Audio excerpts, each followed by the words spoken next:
어떻게 보면 첫 번째는 세상 법정에 송사하지 말라. 교회 안의 문제는 교회 안에서 해결해라. 이런 말씀을 나눴습니다. 우리는 세상 법보다 하나님의 법을 따르는 자들이라는 거예요. 두 번째는 불의한 자가 하나님의 나라를 유업으로 받지 못한다 했습니다. 하나님의 자녀가 되지 못하는 것이죠. 세 번째는 성령 안에서 씻음과 거룩함과 의롭다 하심을 받았다. 그래서 우리는 성령의 도우심으로 예수 그리스도의 은혜로 살아가는 우리들이 되어야 한다라는 것을 말씀을 통해 나눴습니다. 오늘 본문 13절 말씀, 우리 고린도전서 6장 13절입니다. 13절 같이 읽을게요. 시작. 음식은 배를 위하여 있고 배는 음식을 위하여 있으나 하나님은 이것저것을 다 패하시리라. 몸은 음란을 위하여 있지 않고 오직 주를 위하여 있으며 주는 몸을 위하여 계시느니라. 자, 오늘 본문에 보면 12절부터 보면 바울은 무슨 일이든지 할 수 있는 자유가 있다고 했습니다. 그러나 무슨 일이든지 다 유익한 것은 아니라고 했어요. 모든 것이 다 가능하지만 어떤 것에도 자신은 얽매이지 않는다고 합니다. 예를 들어 우리가 술을 먹는 문제, 담배를 피우는 문제 같은 것들이에요. 어떤 사람이 물어봅니다. 성경에 술 먹지 말라는 구절이 어디 있습니까? 여러분, 술 먹지 말라고 성경에 나와 있나요? 술 먹지 말라, 독주나 나시린들은 독주나 포도주를 먹지 말라고 했는데 우리 일반 사람들은 술 먹지 말라는 구절이 없대요. 술 취하지 말라고 했지. 알기는 귀신같이 잘 알죠, 그런 사람들은. 술 먹을 자유가 있지만 그것이 모두 유익한 것은 아니라는 거예요. 술만 그렇습니까? 담배도 마찬가지죠. 노래방 가는 것도 그렇습니다. PC방, 컴퓨터 게임, 영화나 드라마, 모든 것을 할 수 있는 자유가 있지만 모든 것이 유익한 것이 아니기에 다 하지 않는다는 것이죠. 오늘 성경에서는 우리 몸은 음란을 위하여 있지 않고 오직 주를 위하여 있는 것이라고 합니다. 여러분, 우리 몸이 얼마나 우리가 우리 몸을 위합니까? 또 우리 몸이 얼마나 편하고 싶어합니까? 또 얼마나 우리 몸이 욕심이 많습니까? 좀 더 편하려고 하고, 좀 더 누리려고 하고, 좀 더 즐거운 것을 찾으려고 하고, 좀 더 어떤 짜릿한 것을 찾으려고 하는 게 바로 우리 몸이라는 거예요. 근데 우리 몸은 음란을 위한 것이 아니라 주를 위하여 있는 것이라고 하고 있어요. 공동번역 성경에서는 이 구절을 이렇게 하고 있습니다. 이렇게 말씀하고 있습니다. 몸은 음행을 하라고 있는 것이 아니라 주님을 섬기라고 있는 것입니다. 그리고 주님은 몸을 돌보아 주시는 분이십니다. 그러니까 우리 몸은 음행을 하라고 있는 것이 아니라 주님을 섬기라고 있는 것이라고 합니다. 우리 몸으로, 그렇기 때문에 우리 몸으로 주님을 섬기고 하나님을 영화롭게 해야 된다는 거예요. 주님을 섬기는 것에 방해가 되고 하나님의 영광을 가린다면 아무리 우리 몸이 원해도 하지 않아야 된다는 거예요. 여러분, 이제 올 지금 11월이고 이제 12월 연말이 다가옵니다. 연말에는 그 연말 시상식이 있어요.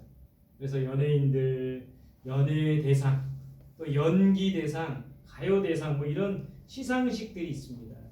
근데 이 연말 시상식 때 보면 가끔 소감을 말하는데 이렇게 말하는 분들 있죠. 모든 영광을 하나님께 돌립니다. 그런 분들이 꼭 있더라고요. 참 저는 그런 고백들이 귀하다라는 생각을 합니다. 그리고 그렇게 고백할 수 있다는 것이 대단한 용기라는 생각을 하게 돼요. 그런데 간혹 그렇게 분명히 시상식 때 모든 영광은 하나님께 올려드립니다, 돌립니다 라고 했던 분들이 TV에 나와서 가끔 자신의 주량이 얼마가 되고 소주 2병, 소주 3병 이런 얘기를 하고 또 술 먹고 필름이 끊어졌다는 그런 이야기를 스스럼 없이 하는 분들도 있더라고요. 여러분, 하나님의 영광을 위한다면, 주님을 위해 우리 몸을 드리는 자라고 한다면 우리는 더욱 조심해야 되는 거예요. 모든 것을 할 수가 있고 그런 자유가 있지만 절제할 수 있어야 한다는 거예요. 주는 몸을 위하여 계시느니라. 이게 무슨 말입니까? 공동번역에서는 주님은 몸을 돌보아 주시는 분이십니다 라고 되어 있어요. 우리가 주님을 섬기기 위해서 하나님의 영광을 위해서 우리 몸을 온전히 드린다면 하나님께서는 우리의 몸을 돌봐주신다는 거예요. 우리의 몸을 지켜주신다는 겁니다. 아멘. 그런 은혜를 경험할 수 있기를 바랍니다. 아멘. 그럼 우리 몸도 하나님께서 돌봐주셔야 되고 하나님께서 지켜주셔야 돼요. 아멘. 건강을 잃는 것도 한순간입니다. 질병이나 교통사고 또 불의의 사고를 당하는 것도 한순간이에요. 하나님이 우리를 지켜주셔야 된다는 거예요. 설교를 준비하면서 다른 어떤 목사님이 설교를 해서 알게 된 그런 한 사람의 이야기를 제가 다시 한번 뒤져봤어요. 한팔 피트니스 선수 김나윤이라는 선수가 있더라고요. 그러니까 피트니스 선수, 자기 몸을 근육질로 아름답게 만들어가지고 대회를 하는 그런 선수들이 있습니다. 엄청 운동을 하는 거예요. 근데 이분이 한 팔이 없어요. 너무나도 예쁘게 생기고 너무나도 아리따운데 한 팔이 없는 거예요. 11년간 이분은 김나윤 선수는 미용 일을 했습니다. 근데 오토바이 사고로 오토바이 타고 춘천에 가다가 이 코너를 돌다가 오토바이가 넘어진 거예요. 그래서 가드레일에 부딪혀서 한 팔이 떨어져 나가버린 거예요.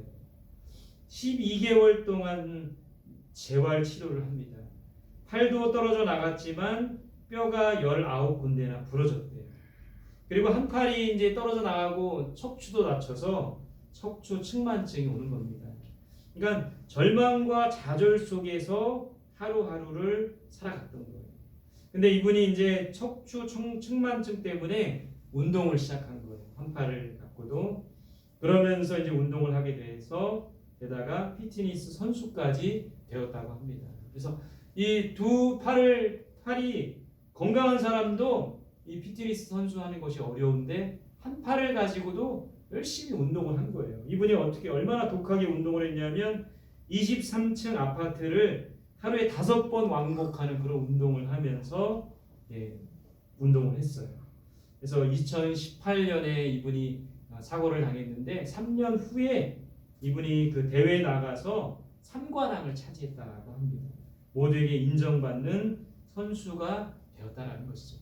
이렇게 건강하던 사람도 한순간에 몸을 상하게 되고 팔을 잃어버리고 눈을 잃어버리고 건강을 잃어버릴 수 있게 된다는 거예요. 물론 이분은 절망과 좌절 속에서도 희망을 안고 새로운 인생을 살았지만 우리도 이렇게 한순간에 잃어버릴 수 있다라는 것을 생각하면서 우리의 몸은 음란을 위하거나 육체의 탐욕을 위하는 것이 아니라 오직 하나님을 위하고 주님을 섬기기 위해서 우리의 몸을 기꺼이 드리는 우리 모두가 되기를 간절히 소망합니다.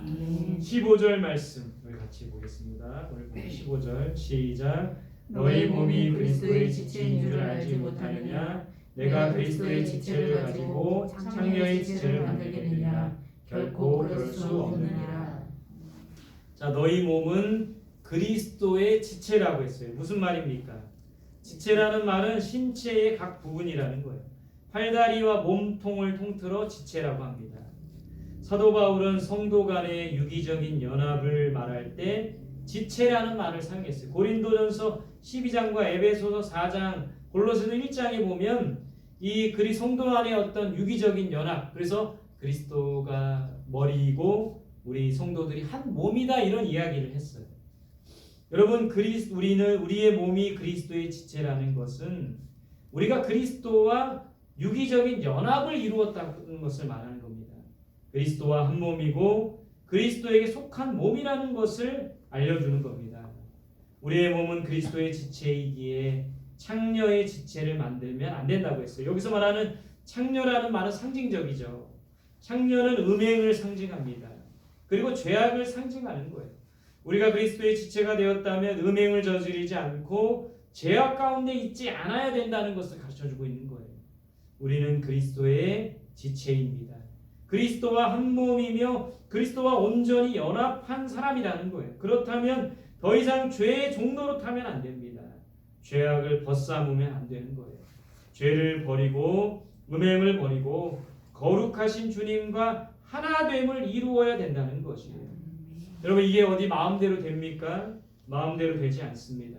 죄를 잘라버리기가 어려워요. 음행을 버리기가 어렵습니다. 우리의 몸이 자꾸 이런 것들을 원하기 때문에 그것을 잘라버리기가 어려운 거예요.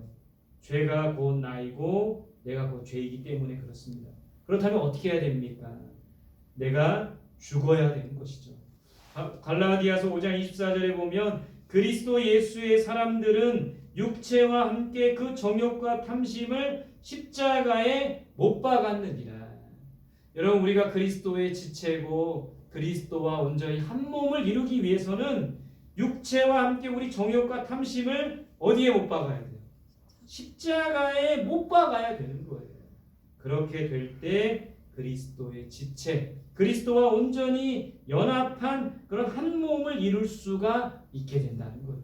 십자가에서 나는 죽고 내 안에 그리스도께서 사셔야 됩니다. 나의 육체와 함께 정욕과 탐심을 날마다 십자가에 못 박아야지만 그리스도와 온전한 연합을 이룰 수 있게 되는 거예요. 그리스도의 지체가 될 수 있는 거예요. 우리의 육체 또 우리의 욕심과 탐욕을 십자가에 날마다 못 박는 저와 여러분들이 되기를 소망합니다. 19절 말씀 우리 같이 읽어보겠습니다. 19절 시작. 너희 몸은 너희가 하나님께로부터 받은 바 너희 가운데 계신 성령의 전인 줄을 알지 못하느냐. 너희는 너희 자신의 것이 아니라. 자, 우리 몸은 무엇입니까? 뭐라고 얘기하고 있어요? 성령의 전이라고 하고 있어요. 우리 안에 누가 거하시는 거예요? 성령께서 거하시는 겁니다. 너희는 너희 자신의 것이 아니라고 합니다. 우리 몸은 우리의 것이 아니에요. 내 마음대로 하면 안 됩니다. 내가 하고 싶은 대로 해서도 안 돼요. 누구의 지시를 받아야 합니까? 누가 이끄시는 대로 우리의 몸이 가야 합니까? 성령의 지시를 받아야 하고 성령께서 이끄시는 대로 가야 된다는 거예요. 오늘 여러분들 이렇게 피곤하지만 이렇게 예배의 자리에 나온 것도 성령께서 우리를 이곳으로 이끌어 주시고 인도해 주신 거예요. 이 육체의 내 몸이 원하는 것은 뭐예요?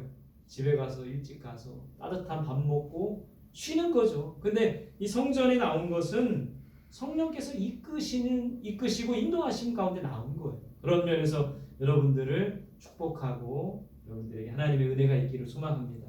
이렇게 우리는 우리 몸이 원하는 대로 가는 게 아니라 성령의 지시를 받아야 되고 성령께서 이끄시는 대로 우리 몸이 가야 되는 거예요. 우리 안에 성령이 거하십니다. 우리는 거룩한 성전이 되어야 돼요. 우리 안에 거하시는 성령님께 날마다 우리는 물어야 돼요. 성령님 어떻게 해야 됩니까?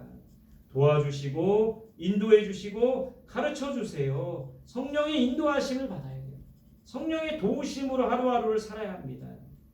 예수님께서 하늘로 승천하시기 전에 부활하신 예수님께서 하늘로 승천하시기 전에 제자들에게 이런 말씀을 하셨어요. 요한복음 16장 13절에 보면 그러나 진리의 성령이 오시면 그가 너희를 모든 진리 가운데로 인도하시리니 그가 스스로 말하지 않고 오직 들은 것을 말하며 장래의 일을 너희에게 알리시리라.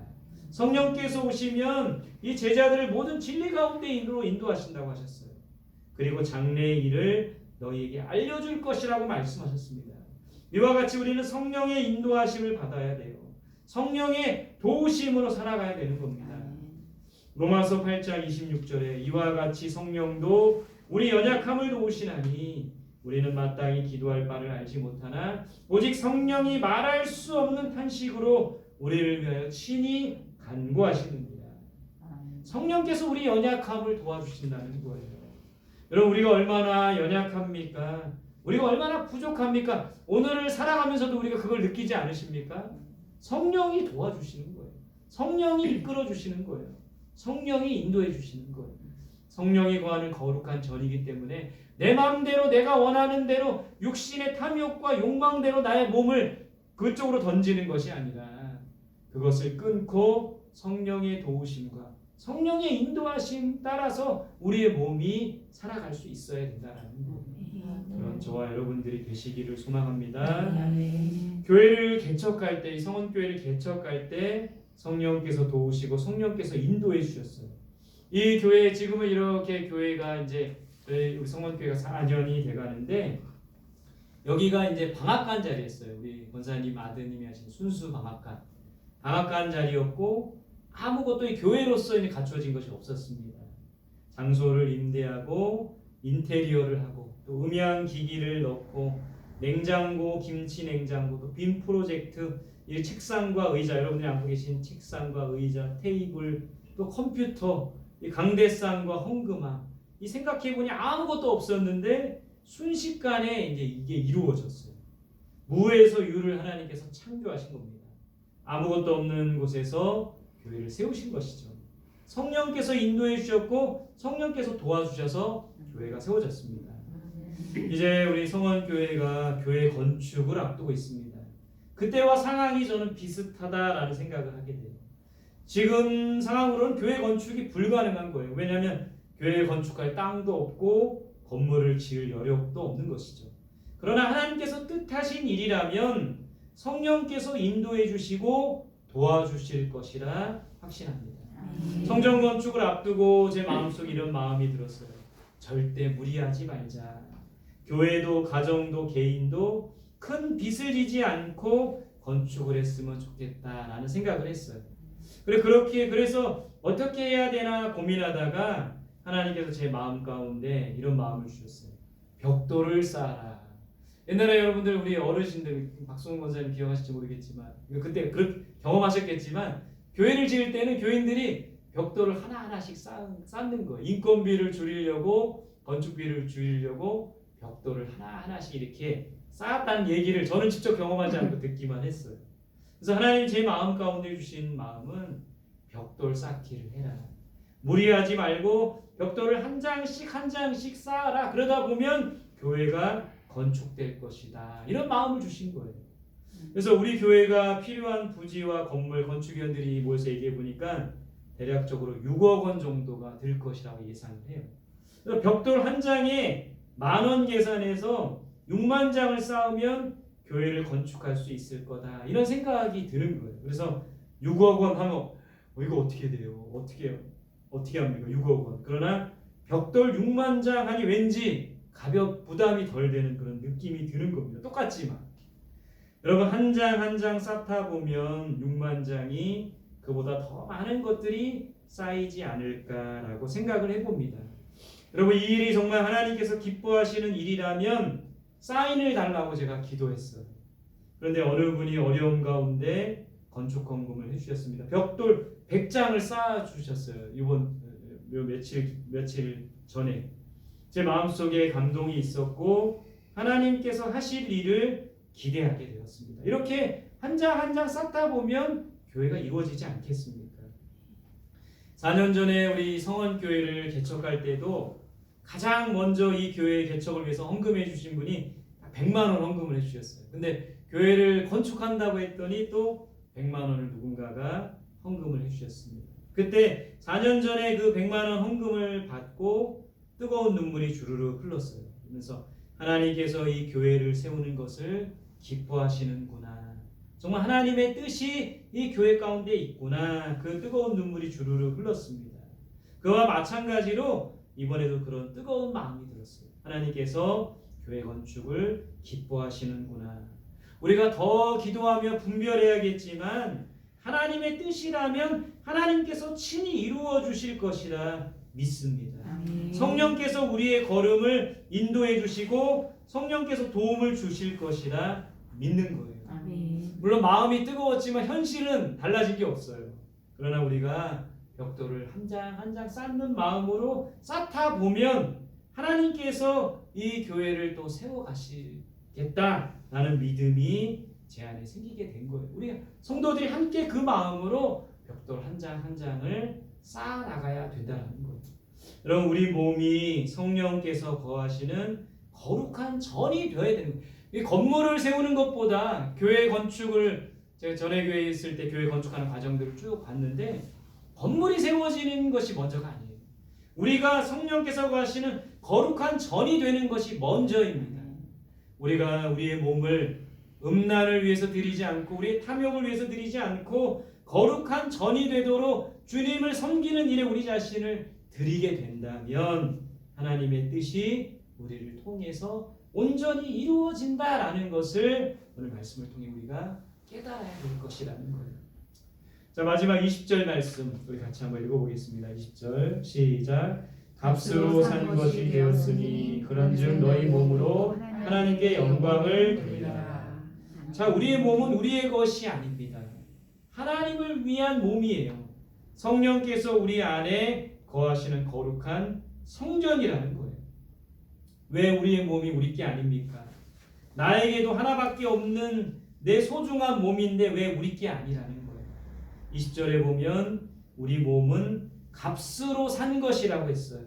무슨 말입니까? 예수 그리스도의 핏값으로 우리 몸을 사셨다라는 것을 의미하는 거예요. 예수님께서 십자가에서 죽으시기 전에 이런 말을 남기셨죠. 다 이루었다. 원어로 테텔레스타이. 무슨 말이에요? 값을 모두 지불했다, 완납했다, 그런 의미예요. 예수님께서 십자가에서 죽으심으로, 십자가에서 피 흘리심으로 우리의 죄값을 완납했다라는 의미예요. 다 이루었다는 의미가 바로 거기에 있다는 것이죠. 본래 우리는 죄로 인해 죽을 목숨이었습니다. 우리의 몸은 죄로 죽어야 했던 거예요. 그러나 예수님께서 십자가에 대신 죽으셔서 우리의 죄값을 치루어 주신 겁니다. 예수님의 핏값으로 우리 몸을 사신 거예요. 그래서 우리는 죽음이 아니라 생명을 얻게 된 것이죠. 그렇기 때문에 우리 몸은 우리의 것이 아니라 하나님의 것입니다. 예수 그리스도의 것이에요. 우리의 몸을 통해 우리는 하나님께 영광을 돌리는 삶을 살아야 합니다. 음행을 피하고 죄의 종로로 타지 말고 정욕과 탐심으로 충만하지 말고 오직 하나님의 영광을 위해 예수 그리스도를 섬기기 위해 우리 몸을 드려야 한다는 거예요. 그런 삶은 어떤 삶입니까? 육체를 쳐서 복종시키고 하나님의 말씀에 순종하는 삶이 바로 그런 삶이에요. 정욕과 탐심은 십자가에 못 박고 오직 하나님의 말씀에 순종하는 삶이 바로 그와 같은 삶이라는 거예요. 나 자신을 십자가에 못 박고 예수님처럼 하나님의 말씀에 순종하여 하나님의 뜻을 이루는 삶, 그런 우리들의 삶이 되기를 간절히 소망합니다. 오늘 말씀을 정리해 봅니다. 우리 몸은 나를 위한 것이 아니라 주님을 위한 것이에요. 우리 몸은 그리스도의 지체입니다. 그리스도와 온전한 연합을 이루어야 돼요. 우리 몸은 성령께서 거하시는 거룩한 전입니다. 또 우리의 몸은 우리의 것이 아니라 하나님께 영광을 돌려야 되는 거예요. 여러분, 사람은 영과 육과 혼이 있죠. 영은 하나님의 영이 우리 안에 거하시기 때문에 영은 걱정이 없어요. 문제는 우리의 몸이라는 거예요. 육체. 왜냐하면 우리의 몸은 끊임없이 탐욕을 원하고 욕심을 채우려고 하고 죄악 가운데 빠지려고 하기 때문에. 그런데 오늘 우리의 몸이 우리의 것이 아니라 주님의 것이고 하나님의 영광을 돌려야 되는 우리의 몸인 것을 깨닫고 그리스도의 지체인 것을 깨닫고 성령의 전인 것을 깨닫고 날마다 우리의 몸을 값으로 사신 그 예수 그리스도를 위해 또 하나님의 영광을 위해 아낌없이 우리의 몸을 드리는, 아낌없이 우리의 모든 삶을 드리는 저와 여러분들의 삶이 되기를 간절히 소망합니다. 함께 오늘 주신 말씀 기억하며 기도하겠습니다. 우리 몸은 우리의 것이 아닙니다. 주님을 섬기기 위해 온전히 우리 몸을 드리게 하시고 우리 몸은 그리스도의 지체입니다.